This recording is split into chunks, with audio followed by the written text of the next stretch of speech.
feliz nos braços de Deus. A esperança está nascendo de novo pra você. Aqui é seu lugar, aqui é seu lugar. Jesus está sorrindo pra você. Nada acontece por acaso em sua vida. Você está aqui pra Deus curar suas feridas. Ele quer lhe dar novos planos, novos sonhos. Sempre vai amar você. Aqui é seu lugar. Descanse feliz nos braços de Deus. A esperança está nascendo de novo pra você. Aqui é seu lugar, aqui é seu lugar. Jesus está sorrindo pra você, pra você. Ouça a voz do Espírito falando ao seu coração. Hoje é tempo de sua graça. Deus quer dar o seu perdão. Corra pros seus braços. Ele é seu amigo. Deus o trouxe aqui para aceitar o seu pedido. Volte pra Jesus, venha para a luz. Nada mais importa. Aqui é seu lugar. Nele existe vida. Seu caminho irá abençoar. Venha como estiver pros braços do seu Pai, pros braços do seu Pai.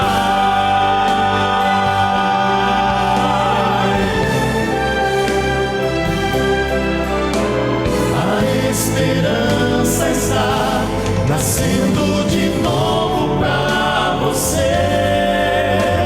Aqui é seu lugar, aqui é seu lugar.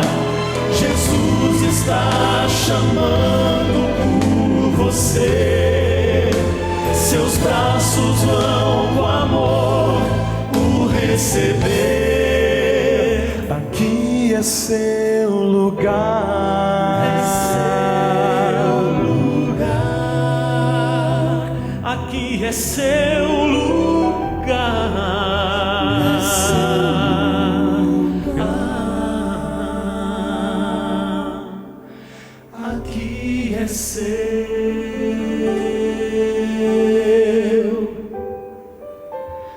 lugar.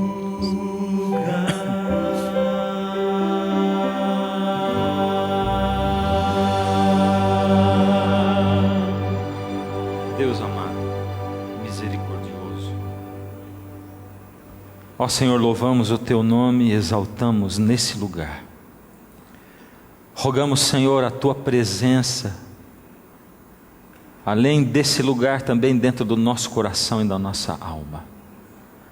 Ó Senhor, nos entregamos ao Senhor, deixando assim com que o Senhor haja na nossa vida, operando miraculosamente, além das nossas forças. Reconhecemos o Seu poderio, a Sua força. Ó Deus, não temos nenhum lugar melhor para ir, a não ser aqui, diante da Tua presença. Visita cada coração aqui, e o meu, em nome de Jesus. Amém. 100 anos depois do reinado de Davi, surgiu um rei chamado Acabe.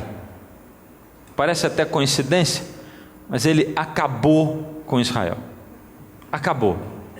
Ele detonou Israel. Todo líder que não se dedica ao Senhor, que não coloca a sua vida na mão do Senhor, acaba com seus liderados. Todo aquele que pensa que consegue, que pensa que sabe, todo aquele que confia nas suas forças, todo aquele que procura o poder terreno, todo aquele que procura fazer a sua vontade em detrimento da vontade de Deus, todo aquele que olha para si mesmo, acaba com a sua liderança. E todos nós somos líderes de algum tipo de rebanho. Você pode não ter rebanho nenhum, não ser pastor, não ser um grande líder, mas você tem pelo menos um amigo a quem você lidera, uma pessoa que segue você. Você é pai de família, mãe de família, você é líder dos seus irmãos, você tem alguns amigos na escola que você lidera. Todos nós somos líderes de um rebanho, porém nós somos responsáveis pelas pessoas a quem lideramos. E já que nós só podemos fazer as coisas com Deus, isso quer dizer o seguinte: toda vez que nós não nos colocamos nas mãos de Deus, nós arrasamos com aqueles a quem nós lideramos. Por isso, a consequência do que aconteceu em Israel, de novo, mesmo depois de Davi, de Salomão, do auge, depois de Israel ter chegado ao auge, o templo e tudo mais, depois de 100 anos, o povo caiu na descrença, na idolatria, na apostasia. E o Senhor tinha no meio do povo de Israel, como ele sempre tem, alguns. O Senhor sempre chama essas pessoas, os poucos no meio de muitos, de o seu remanescente. Eles são pessoas especiais, diferentes. Por quê? Porque eles têm alguma coisa especial que Deus colocou neles e que Deus não colocou em mais ninguém. Porque eles nasceram com dons e dotes especiais, porque eles são assim mesmo? Não. Porque o Senhor Deus predestinou a todos nós para a salvação. Todos nós somos predestinados para a salvação, mas nós temos liberdade de escolha. Então, Elias era um homem diferente, sim, porque ele decidiu abrir o coração para Deus. E a decisão de abrir o coração de Deus é uma decisão muito séria, que envolve muitas coisas, e a gente tem visto isso dia após dia nessa série. Depende de querer, de se dispor, depende de querer ouvir a voz de Deus por detrás de você dizendo vai para cá e para lá. Depende depois de ouvir da gente ir para lá e para cá, o que também é difícil e não é fácil. Elias era um homem de fé, de oração, e por isso ele era um homem que a cada dia alcançava o poder em Deus. Elias foi colocando a sua vida na mão de Deus, ouvindo a voz de Deus, seguindo aquilo que Deus dizia para ele, e ele foi crescendo espiritualmente. Um homem limitado como qualquer um de nós. Elias apelava ao povo, Elias suplicava aquele povo, Elias advertia o povo, porque o Senhor Deus, o Senhor Jesus diz assim, o Senhor Deus na sua palavra: eu repreendo e disciplino. É o próprio Senhor Jesus dizendo: eu sou a fiel testemunha, eu sou o amém, o princípio e fim, eu repreendo e disciplino a todos quantos amo. Por isso, muitas vezes, nós precisamos ouvir palavras de repreensão. E se por acaso você está indo atrás de líderes espirituais que só trazem mensagens macias e mansas, algum problema tem ali. Elias advertiu, mas o povo não voltava. No passado Deus já havia advertido o povo. Assim como nós olhamos para a Bíblia, para a história de Elias, aquele povo tinha referência do passado. Lá no deserto, lá para o povo de Israel, o Senhor já tinha dito: circuncidai pois o vosso coração e não endureçais a vossa cerviz. Ou seja, vocês têm que fazer comigo uma aliança não exterior. Você não tem que vestir simplesmente roupa de crente, você não tem que ter simplesmente cabelo de crente, simplesmente saias de crente, você não tem que ter simplesmente aparência de crente. Você tem que ser crente no seu coração, na sua alma. Cristianismo exterior só não vale de nada para mim. O Senhor Deus tinha dito: pois o Senhor vosso Deus é o Deus dos deuses. Deus com letra maiúscula, e deuses, porque não existe outro Deus a não ser o Senhor Deus, e Senhor dos senhores, o Deus grande, poderoso e temível, que não faz acepção de pessoas, nem aceita suborno. O Senhor Deus é Deus e soberano. Por isso Deus chamou Elias e mandou Elias avisar: avisa esse povo e esse rei Acabe e essa mulher dele, a Jezabel, a quem eu não reconheço, porque eu não reconheço outro poder e outra autoridade acima de mim, além de mim, nem ao meu lado. Avisa que não vai chover. Eu vou fazer parar de chover na terra, para que esse povo olhe para mim. Eles estão indo por um caminho de perdição. Lembra o que eu tenho dito? Se Deus tiver em algum momento da sua vida que escolher entre deixo morrer no acidente e ganhar a vida eterna, ou salvo do acidente sabendo que ele vai se perder daqui a pouco, Deus vai deixar você morrer no acidente, vai deixar você perder as 2 pernas no acidente. Deus vai deixar alguma, mas Ele vai visar a sua vida eterna. Por isso Deus muitas vezes Ele permite com que juízos venham, com que problemas venham, para que a gente possa aprender através disso a nossa fé purificada como ouro, purificada no fogo. Por isso Deus olhou para a salvação daquele povo e disse: eles estão se desligando da fonte de poder que é Deus, estão se desligando da luz, da fonte de vida que é o Senhor Deus. Eles vão se perder como povo. Elias, desesperado, clamava por aquele povo e intercedia. Elias não pediu para ser mensageiro. Tem um monte de mensageiro pedindo para ser mensageiro. Tem um monte de gente se auto-enviando como profeta. Elias não pediu para ser mensageiro. Ele não pediu para ter poder, não pediu para ter o dom da cura, não pediu para ter o dom das visões, o dom de profecia. Ele não pediu. É porque Elias, quando foi chamado, ele sabia que aquilo significava uma honra tremenda, uma glória tremenda, mas ele sabia que aquilo era uma responsabilidade tremenda. Elias sabia que um convite para ser profeta era um convite à loucura, porque ele, um simples homem lá do campo, ele teria que chegar diante do rei Acabe, em todo o seu poder, dentro do seu palácio, colocar o dedo na cara do rei e pronunciar, dizer para Acabe: você sabe esse Deus Baal ao qual você recorre? Sabe esse Deus Baal com letra minúscula, que se diz o Deus, o rei da natureza, o rei das águas e das chuvas, o Deus do sol? Esse Baal não é nada, e a tua mulher não é nada, e você, rei, não é nada. Deus é o Deus da natureza, e Deus falou e me mandou avisar que vai parar de chover. E foi isso que ele fez. Ele foi no caminho. Elias teve um contato com as fontes. Ele ia no caminho passando e vendo a exuberância da terra, as florestas, os pastos, as flores, os campos, tudo vivo, verde, florescendo, colorido.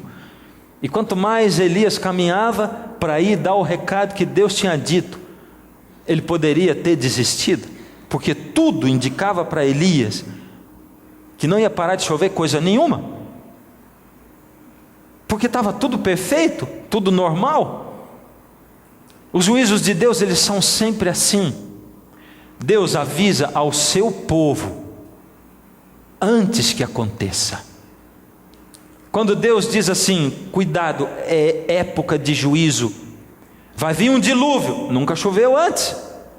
Noé, faz uma arca, porque eu estou preparando para salvar quem quiser ser salvo. É loucura, porque Deus avisa quando parece que está tudo bem, mas na realidade está tudo mal. É loucura. Por isso ele caminhava. Quando o Senhor Deus diz: prepare-se, meu povo, porque o Senhor Jesus está voltando, os juízos de Deus vão cair sobre a terra. Prepare-se, meu povo, porque eu estou selando aqueles que são meus. Eu estou separando aqueles que são meus, aqueles que abrem o coração e a vida, aqueles que não se entregam ao sono espiritual, aqueles que desejam ouvir a minha palavra. Eu estou tentando tocar nesses corações. Por misericórdia, olha para mim. no meio de um tempo onde tudo parece normal, no meio de um tempo onde o Brasil parece estabilizado, onde a situação financeira parece tão boa, onde o mundo não esteve se conversando tão bem, e o Senhor Deus diz: quando você ouvir falar de paz, aí é que vai ter repentina destruição. Mas é difícil de acreditar, é verdade ou não é? E a palavra de Deus parece loucura.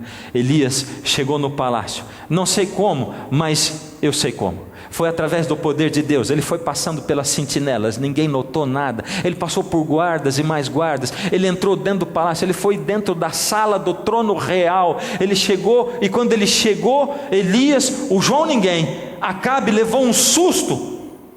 E Elias ergueu os braços para o céu, ergueu a mão e pronunciou o juízo que Deus tinha mandado ele pronunciar. Então Elias, o tesbita, dos moradores de Gileade, disse a Acabe: tão certo como vive o Senhor, Deus de Israel, perante cuja face estou, nem orvalho, nem chuva haverá nesses anos, segundo a minha palavra, porque o Senhor me disse, Ele me enviou, e Ele me pediu para que eu dissesse isso. Logo em seguida, veio de novo a palavra do Senhor a Elias, e o Senhor disse: retira-te daqui, vai para o lado do oriente, esconde-te junto à torrente de Querite, fronteira ao Jordão, beberás da torrente, e ordenei aos corvos que ali mesmo te sustentem. Agora Elias foi esconder-se num cantinho. Elias foi levado por Deus, guiado por Deus. Não é assim que o Espírito de Deus faz conosco? Quando você estiver se desviando para a direita ou para a esquerda, você vai ouvir atrás de você uma voz dizendo: esse é o caminho, andai por ele. Se você estiver no meio da provação, do problema, se você estiver, por ter escolhido ser guiado por Deus e trilhar o caminho de Deus, sendo apertado, comprimido, se tiver algum poder maior do que você prendendo você, o Senhor é aquele que te liberta daquele que é mais forte do que você. É esse. Jezabel ficou irada e saiu para caçar Elias. Por isso Deus mandou Elias se esconder. Por isso Deus o alimentou. De início Elias foi submetido ao escárnio, ao ridículo. As pessoas começaram a rir de Elias, porque nada indicava que Elias estivesse certo. Por isso ele foi submetido ao escárnio, as pessoas riam dele. Ele não estava nem lá para ouvir o riso, mas as pessoas não acreditavam naquilo que ele dizia. Assim como muitas pessoas riem daquilo que você fala, quando você vem, se expõe, quando você começa a assistir um programa de TV, se expõe à luz da presença de Deus, e a palavra da verdade entre você transforma o seu coração, e você tenta explicar para as pessoas o que está acontecendo, e eles ficam preocupados com você, dizem assim: está ficando maluco, o que está acontecendo? Está fora do normal? Eu não sei, daqui a pouco vai ter que internar, está virando o quê? E uns dão risada, né? Aqueles que se preocupam menos, eles dão risada. Eles dizem: está virando o quê agora? Está virando fanático, né? Só que a palavra do Senhor, ela teve cumprimento imediato, e na mesma hora, parou de chover. Será que com isso o povo de lá se converteu a Deus e voltou a Deus? Não. Eles tinham uma teimosia, eram apegados a Baal. Pelo contrário, agora sim é que eles ofereciam ofertas ainda mais caras para Baal. Ofertas caras para Baal. Sabe, tem muita religião, organização religiosa, ou credo, ou seita, aceitando ofertas caras para convencer Deus. Mas Deus já disse: eu não aceito suborno. A devoção deles aos rituais deles aumentou mais. E eles ainda buscavam mais a Baal, e eles se voltavam contra Elias. 1 ano sem chover. Você sabe o que é 1 ano sem chover? Todo ano, quando chega aquela época da seca, a gente vê. Tem época que a seca se estende mais, centro-oeste do Brasil. E agora, há pouco tempo atrás, eu estive no centro-oeste do Brasil, na época da seca mesmo. O ar fica seco, não é? começa a secar os rebanhos, emagrecendo, os riozinhos secando. Aí não tem colheita, porque também não tem nem jeito de plantar, poeira no ar, as pessoas começam a ter desidratação, as crianças começam a sofrer muito por causa disso, 1 ano sem nada, e as pessoas foram perdendo a sua capacidade, ou a sua de poder sobreviver, de poder ter o que comer, de poder plantar. As pessoas dependem sempre, os pobres principalmente, daquilo que vem no dia. É como o Senhor Deus ensinou o Senhor Jesus a orar: o pão nosso de cada dia nos dá hoje. Os pobrezinhos, a maioria de nós depende do pão de cada dia, não tem uma provisão assim, e a coisa começou a complicar, e o povo começou a passar fome, começou a ter carestia.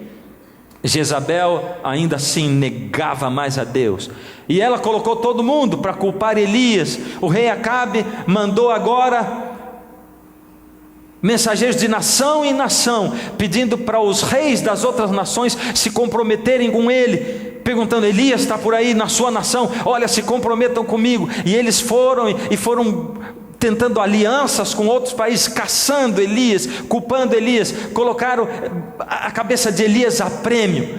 Nessa época, Jezabel se voltou contra os profetas de Deus, e ela começou a matar os profetas de Deus. Meu Deus, isso pode acontecer? Tremendo, não é? A gente tem uma noção diferente do que é poder diante de Deus, não é verdade? Alguém da sua família fica doente, você ora e a pessoa não sara. Você ora, ela está à beira da morte, e não vai faltar gente da sua família, do seu círculo de amizade, para dizer assim: ué, mas você é masoquista, se lá na tua igreja não está adiantando, vai para tal lugar, para outro lugar, para aquilo. Não interessa se lá eles fazem oração para o diabo, contanto que ele sare. É ou não é? Não interessa a filosofia. Deus já é o contrário. O Senhor Deus diz que aqueles que virão em nome dele fazendo milagres, expulsando demônios, mas que levaram as pessoas para longe da verdade dele, da palavra dele, essas pessoas, quando Jesus voltar, ele dirá a elas: e lhes direi explicitamente: apartai-vos de mim, vós que praticais a iniquidade, não vos conheço. O Senhor Deus valoriza a mensagem e não o mensageiro. Ele não quer saber de religião, ele quer saber da palavra dele, ele quer saber se seguem o que Jesus seguiu. É isso, é a verdade. Então eu simplesmente vou atrás do poder, da cura, é isso que me interessa? O que me interessa é simplesmente ser curado? Ora, aqueles apóstolos, discípulos que vieram depois de Cristo, todos eles, exceto João, morreram martirizados, degolados, crucificados de ponta cabeça, crucificados, morreram assim, e eram os fiéis seguidores de Cristo. Os profetas de Deus foram perseguidos por Jezabel e foram mortos, mas Obadias, que era mordomo da casa de Acabe, um homem ligado a Deus, Obadias escondeu 100 profetas de 50 em 50 e alimentou esses profetas com pão e água, que é o que ele conseguia levar para eles, e conseguiu salvar 100 dos profetas de Deus. Agora já eram 2 anos de seca, 2 anos sem água, sem chuva. Cadê Baal? Aqueles profetas de Baal faziam suas orações e faziam tudo, os seus rituais, não adiantava nada, nem assim eles acreditavam, porque quando alguém fecha o coração para Deus, quando alguém diz: não, eu não vou fazer isso, eu não quero, não tem como Deus entrar nesse coração. Quando alguém fecha os olhos para Deus, não vai enxergar Deus mesmo, vai seguir os seus planos, a sua visão, o seu desígnio para a sua própria vida. O Senhor Deus vai tentar, o Senhor Deus vai falar, mas não adianta. Por isso a apostasia crescia junto com a seca. O Senhor Deus já tinha dito lá na inauguração do templo de Salomão qual era a única saída para o povo, qual era a única saída para nós, para mim e para você. O Senhor Deus tinha dito assim, vamos lá: se se eu cerrar, fechar os céus, de modo que não haja chuva, ou se ordenar aos gafanhotos que consumam a terra, ou se enviar peste entre o meu povo, se o meu povo, que se chama pelo meu nome, se humilhar e orar e me buscar, e se converter dos seus maus caminhos, então eu ouvirei dos céus, perdoarei os seus pecados e sararei a sua terra. Só existe um caminho. Se o meu povo, que se chama pelo meu nome, você não se chama de cristão? Né? Você diz, você é o quê? Eu sou cristão. Se humilhar e orar e se arrepender dos seus maus caminhos, eu do céu ouvirei. Só tem um caminho. O Senhor Jesus disse, eu sou o caminho, a verdade e a vida. 3 anos e meio de seca e de fome. Durante esses 3 anos e meio de seca e de fome, Elias intercedia pelo povo de Deus, para que eles acordassem, para que eles pudessem despertar para Deus, para que eles clamassem a Deus, para que eles se humilhassem e orassem. Queridos, eu quero dizer um negócio para você. Tem gente intercedendo por você, pedindo. Você está passando problemas, aflições, problemas tão difíceis, provas tão terríveis, que você mal pode suportar. Você está passando por problemas financeiros, está enfrentando vícios que acorrentam você e que parece que é impossível você se libertar. Aí você olha dos lados e uma voz diz assim, olha aquele já está morto, olha aquele não conseguiu, aquele não pode, não tem como. Para Deus não existe impossível. A intercessão, a oração intercessória de Elias, Deus estava agindo. Deus está sempre agindo. E Deus estava agindo. Deus estava agindo no seu povo. De repente, depois de 3 anos e meio, Acabe chama o seu mordomo Obadias. E ele diz assim, a coisa está feia. Até o palácio está ficando sem comida, sem nada. Nós vamos nos dividir e vamos ver o que a gente consegue. Vamos sair por todo lado. Você vai para um lado e eu vou para o outro. A palavra de Deus diz assim, 1 Reis 18:3, Acabe chamou a Obadias, o mordomo. Obadias temia muito ao Senhor.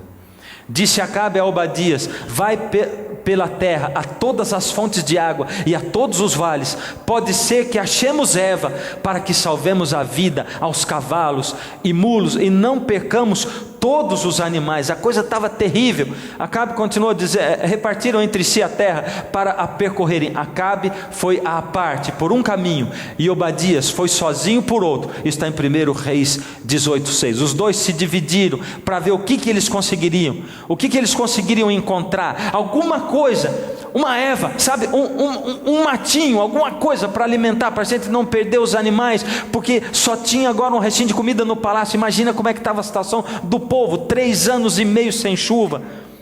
Deus chega para Elias e diz, Elias, eu vou fazer chover sobre a terra. Vai. Agora vê o que acontece logo em seguida. Estando Obadias já de caminho, eis que Elias se encontrou com ele. Obadias, reconhecendo, prostrou-se com o rosto em terra e disse, és tu, meu senhor Elias? Obadias reconheceu Elias. Estando Obadias já de caminho, está repetido o verso, és tu, meu senhor Elias? Ou seja, no momento em que Acabe estava de um lado e Obadias do outro, o Senhor Deus fez com que Elias e Obadias se encontrassem no meio do caminho. E os dois se encontraram no meio do caminho. Agora o que acontece é tremendo. Elias ordena para Obadias e diz assim, vai lá e fala para Acabe e diz para ele que eu quero me encontrar com ele, que eu voltei. Acontece que Obadias responde para Elias, bom, primeiro Elias, sou eu, vai e diz ao teu senhor, eis que aí está Elias. Obadias treme e responde para Elias o seguinte, olha, quem sabe se eu for lá para o rei Acabe, e se eu chegar lá, e de repente o rei vier atrás de você, e de repente o Espírito de Deus carrega você para algum lugar que eu não sei, porque faz 3 anos e meio que a gente está procurando você e a gente não sabe, o Acabe vai me matar porque eu enganei. Elias então promete, e o rei vai se encontrar com Elias. E agora acontece o seguinte: vendo-o, disse-lhe: és tu, ó perturbador de Israel. Esse é o grande Acabe. A cena, dá para você imaginar a cena? Elias, Acabe chega com seus soldados em cima do seu cavalo, todo imponente, todo armado. Ele era a expressão do poder terreno. Já viu a expressão do poder terreno na terra? É o seu marido que oprime você, é ele a expressão do poder. É o seu chefe que oprime você também. A expressão do seu poder é o quê? São pessoas que se voltam contra você e que oprimem você. Essa é a expressão do poder. Eles são nada diante de Deus. Acabe chegou intimidando Elias: és tu, ó perturbador de Israel, você é o culpado por isso? Respondeu Elias: eu não tenho perturbado a Israel, mas tu e a casa de teu pai, porque deixastes os mandamentos do Senhor e seguistes os Baalins, ou seja, aos deuses, aos ídolos. Você é o perturbador de Israel. Você percebeu que Elias, primeiro, ele não pediu nem desculpa para Acabe. Ele não disse: olha, desculpa pelo que está acontecendo. Ele também não fugiu, não saiu correndo, ele não se perturbou nem um pouquinho. Aliás, ele não ficou nem abalado, ele não bajulou o rei Acabe. Ele não disse: ó rei, tu que és o rei de Israel, na tua majestade. Ele não estava preocupado com Acabe, porque Deus não se preocupa com isso. Elias tinha uma voz de severa repreensão para Acabe, porque ele vivia aquilo que Deus estabelecia para a vida dele. Elias vivia, e isso dava poder à sua voz de repreensão. Elias era alguém chamado por Deus para pregar naquela época. Hoje o Senhor Deus precisa de homens como Elias. Elias olhou para Acabe e disse: eu tenho uma solução para o nosso problema. Vamos para o Monte Carmelo, e lá no Monte Carmelo você vai chamar a todo o povo de Israel, e vai chamar os profetas de Baal.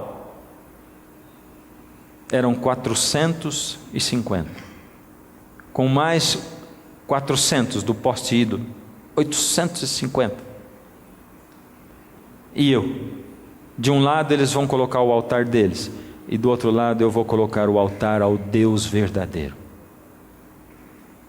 Eles vão orar e vão pedir fogo do céu. Eu vou orar e vou pedir fogo do céu. O altar sobre o qual descer o fogo, esse é o Deus verdadeiro. Esse é o Deus verdadeiro. Tremendo isso, não é? Não é tremendo? Em outro programa passado eu contei a história, não contei? Quantos de vocês já estavam aqui? Quero ver a mão. Muitos não estavam. E eu sei que muitos de vocês não assistiram em casa. Vou resumir essa história. Os profetas de Baal fizeram tudo dos seus rituais. Se cortaram, pularam, ofereceram galinha, ofereceram bode, ofereceram porco, ofereceram o que eles quiseram. Eles dançaram, eles pularam, eles entraram em transe, fizeram tudo, porque o transe deles vinha mesmo de Deus. Deus com letra minúscula, porque o Deus com letra minúscula, ele tem poder sim, ele tem poder, ele desceu do céu com poder, ele foi expulso do céu com poder, então ele tem poder para fazer gente entrar em transe, ele tem poder para curar pessoas, ele tem poder para profetizar e depois fazer acontecer o que ele profetizou, ele tem poder. Por isso as pessoas acreditavam em Baal, porque ele tinha um poderzinho do estilinho Baal, de um deusinho com letra minúscula. E Elias não estava se contrapondo simplesmente a gente burra, ele estava se contrapondo a gente que se aliou ao poder das trevas. Porque quando você não se alia ao poder de Deus, automaticamente você se aliou ao poder das trevas. É assim que acontece na vida da gente. Não tem meio termo. Nós vivemos no cenário do grande conflito entre o bem e o mal. Nesse cenário, desse campo de batalha, não existe arquibancada para a gente assistir o que está acontecendo. Só existe campo de batalha. E você já nasce aqui com a roupa do exército ao qual você pertence. O Senhor Deus predestinou a todos nós para a salvação. Por isso o Senhor está dizendo para você e para mim: você me pertence. Você é meu, embora você nasça pecador e com tendência para o pecado, eu morri por você, eu lavei você com o meu sangue, a graça está disponível a você. Você é meu, você só não vai ser meu se você me negar, se você virar as costas para mim, se você achar ridícula a minha mensagem, se você olhar para você mesmo e dizer: eu não tenho poder, eu não posso, eu não tenho como, e você olhar para você: olha para mim e eu vou dar para você o poder, porque o poder não está em você, ele está em mim. Elias se contrapôs contra o poder oculto das trevas, o poder do ocultismo, o poder do mundo dos espíritos. Elias se opôs a isso. Elias ficou do lado de Deus e se opôs a tudo o que se chama Deus e que não é Deus, porque tudo o que se chama Deus e não é Deus não está de acordo com essa palavra. Se alguém disser para você: a Bíblia ela é muito boa, ela tem umas partes boas inspiradas por Deus, outras já caducaram. Toda a Escritura é inspirada. É o que diz lá em Timóteo 3,16. 1 Timóteo 3,16, toda a Escritura é inspirada, divinamente inspirada e útil, é toda ela. Se você jogar fora a história do Gênesis, da criação, se alguém vier dizer para você assim: vamos fazer o seguinte, sabe porque a ciência ela está desenvolvendo demais, aí tem umas teorias aí, umas coisas que agora a gente não consegue, não tem como contradizer a ciência, esse negócio da explosão, sabe?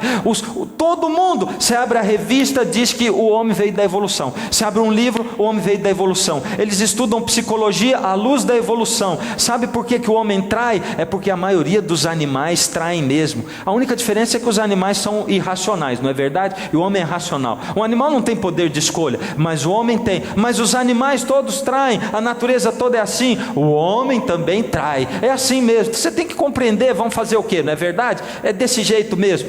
É porque no evolucionismo é assim, cada um luta por si e é o melhor que sobrevive. A evolução explica tudo, não é verdade? Então vamos fazer o seguinte: já que tem essa evolução desse jeito, eu não posso estudar medicina, porque lá na faculdade de medicina os doutores, os entendidos desse mundo, eles riem de Deus e eles zombam dos crentes. Então eu não posso acreditar em Deus. Eu não posso, eu sou advogado, sabe? Lá na minha faculdade de direito tem cada professor inteligente, os doutores, tem lá um desembargador, e sabe que ele não acredita em Deus, e ele me ensina o direito à luz do evolucionismo, sabe? Eu não posso acreditar em Deus porque eu sou químico, eu sou biólogo. Meu Deus, a biologia está aí provando quase que Deus não existe. Quase, sempre tem o quase, porque nenhuma ciência prova nada. Esses dias eu estava abrindo uma revista e ali aquela revista era a revista super interessante, e aquela revista dizia assim: coisas que não dá para provar, e entre elas estava lá: não dá para provar que Deus não existe. Aí eles citaram aquele cientista, o Richard Dawkins, que é um dos maiores pregadores do ateísmo. Ele é evangelista com letra minúscula do ateísmo, e disseram assim: não dá para provar que Deus não existe. Quanto a isso, o Richard Dawkins pode tirar as calças e pisar em cima, morrer de raiva, mas não dá para provar que Deus não existe.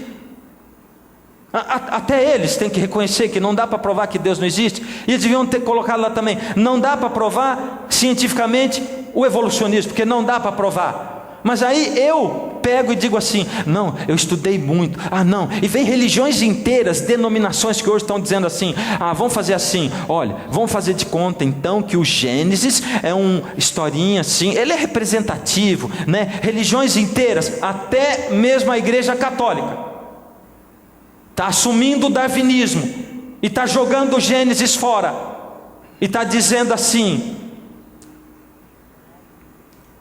o homem veio de uma explosão, o homem veio evoluindo, e o Gênesis é só uma representação. Você entende, querido? E não é só a igreja católica. Porque eu não estou falando mal de você católico, querido. Porque esse púlpito não é para falar mal de ninguém. O que eu estou falando para você é o seguinte: não vai atrás de igreja, não vai atrás de padre, de pastor, não vai atrás do que eu estou falando, vai atrás da Bíblia. Ela é o livro, ela é a verdade, a tua palavra é a verdade. Por misericórdia, não acredita no que eu estou falando, vai lá e confere, vê se é verdade.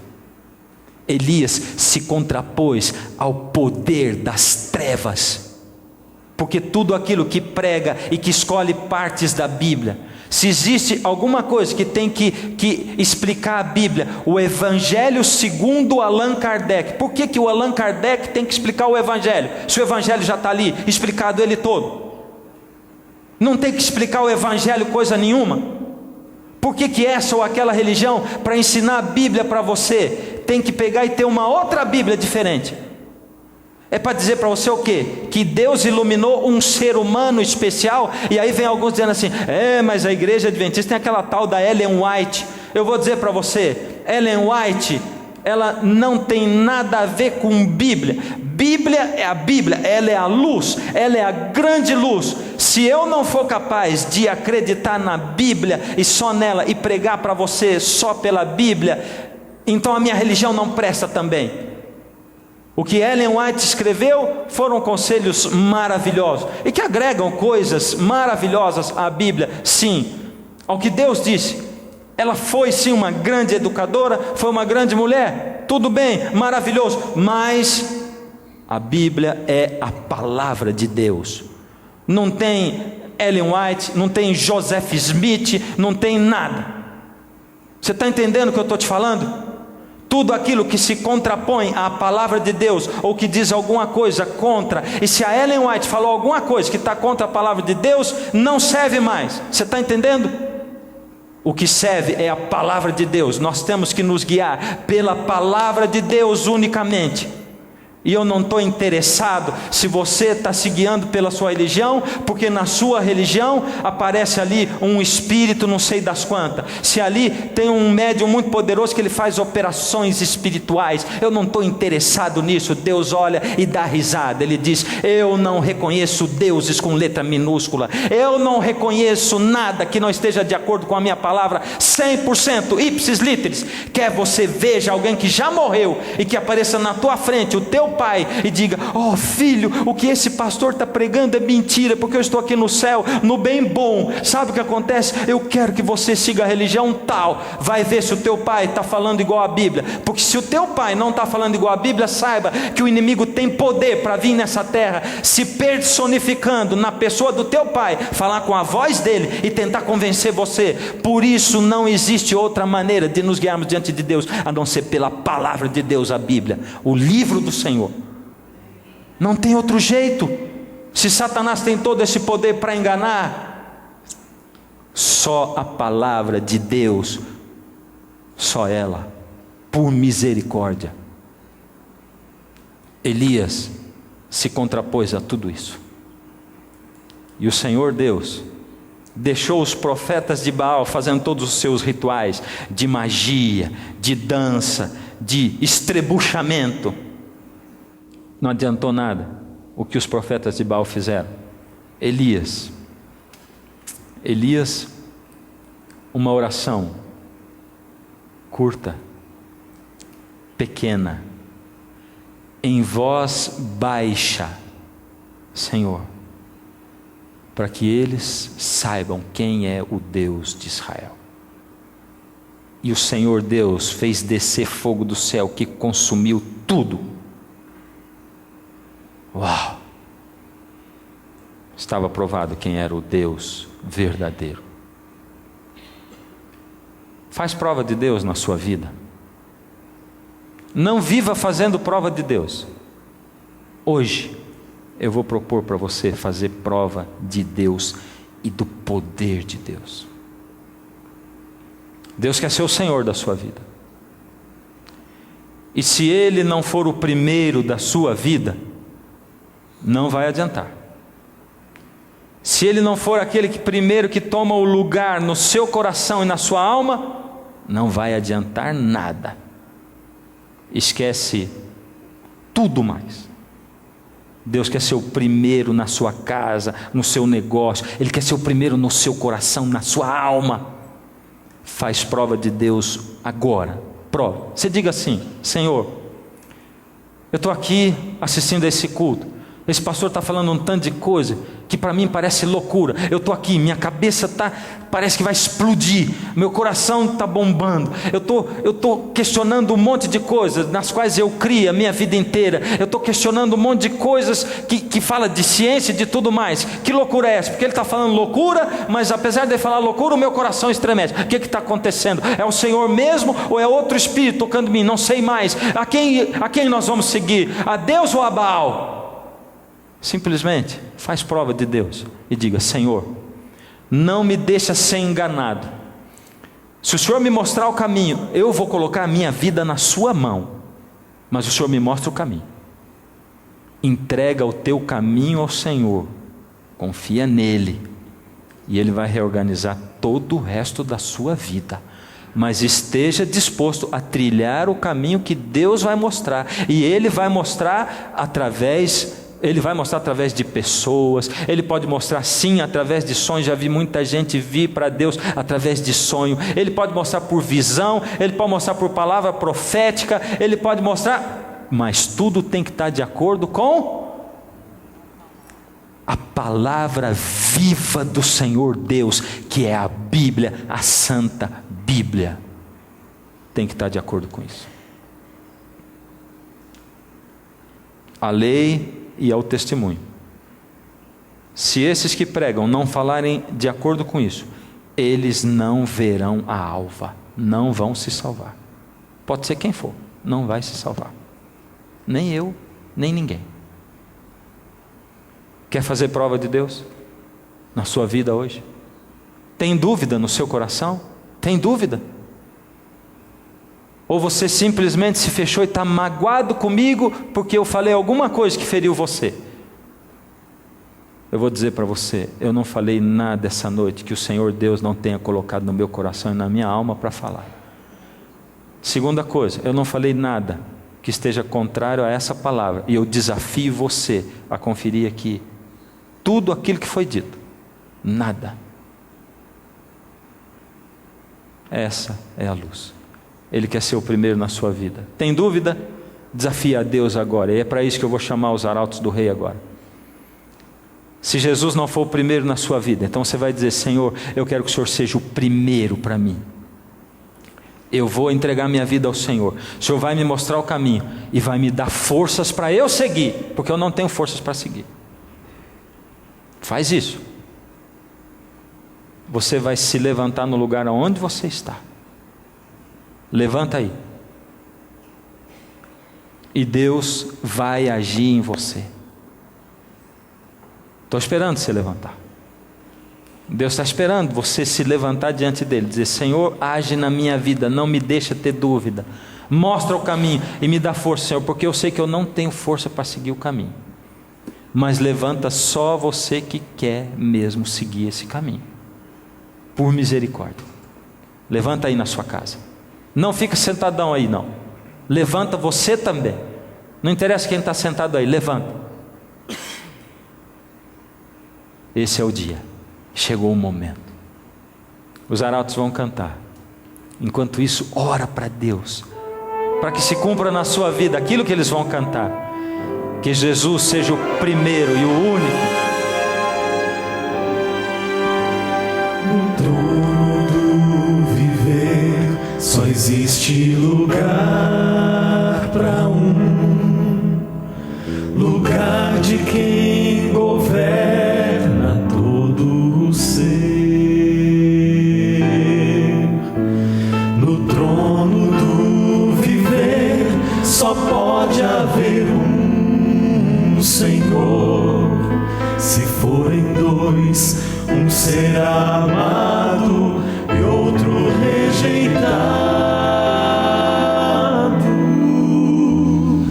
Vem, desci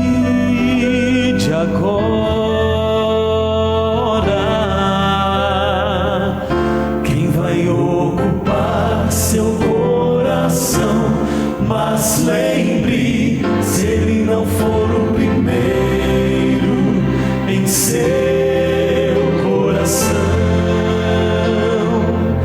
então já não é mais nada, não passa de uma ilusão.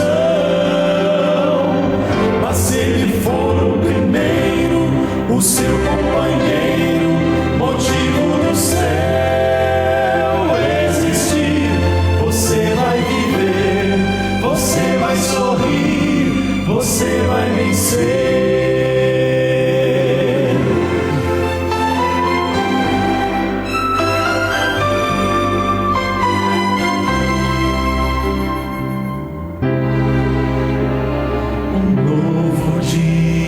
Vai nascer pra você e pra mim.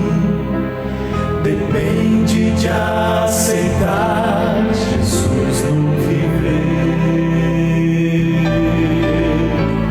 É hora de beber da fonte da vida. Você verá, em Jesus existe plena alegria.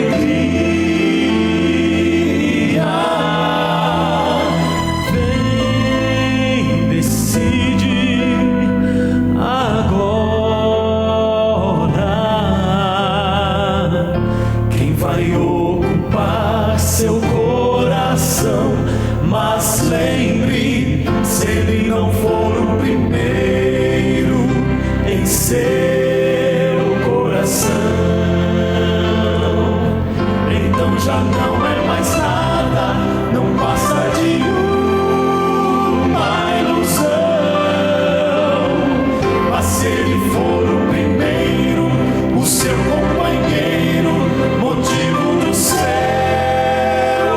existir, você vai viver, você vai sorrir, você vai vencer.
Hoje é noite, Senhor, de libertação.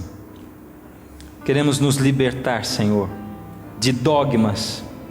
Queremos nos libertar de filosofias humanas que foram misturadas às religiões e colocadas na nossa mente e no nosso coração. Queremos quebrar as cadeias que nos prendem a forças espirituais que não são tuas, ou que achávamos que eram tuas, mas não são.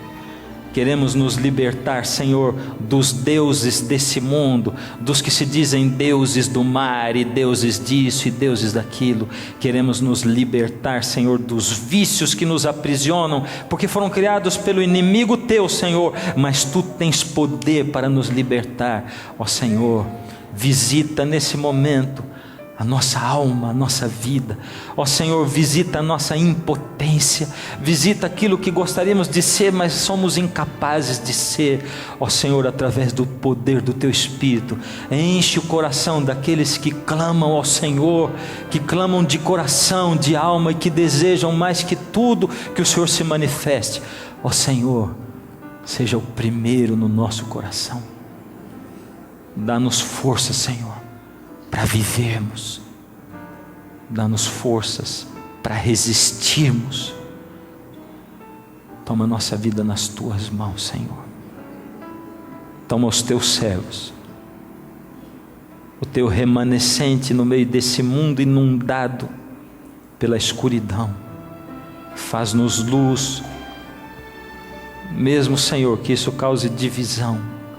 Ajuda-nos a sermos sábios, para atrair os nossos queridos para Jesus, com sabedoria, não tentando empurrá-los e obrigá-los, mas com sabedoria. Dirige-nos para casa, Senhor. Entra nos lares, entra em cada um de nós, em nome de Jesus. Amém.